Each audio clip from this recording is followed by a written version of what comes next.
बरिपदा स्थित श्री हरिबलदेव जीव मंदिर पूरे विश्व में जाना जाता है। यहाँ भी महाप्रभु की बहुड़ा यात्रा संपन्न हुई।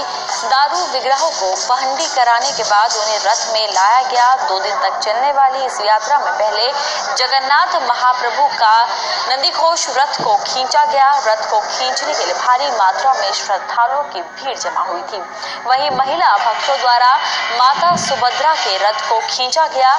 मयूरभंज जिले के बरिपदा शहर के अलावा रायरंगपुर, बंगरीपोशी में हर साल रथ यात्रा उत्सव मनाया जाता है। वहीं इस मौके पर सुरक्षा व्यवस्था के कड़े इंतजाम किए गए थे।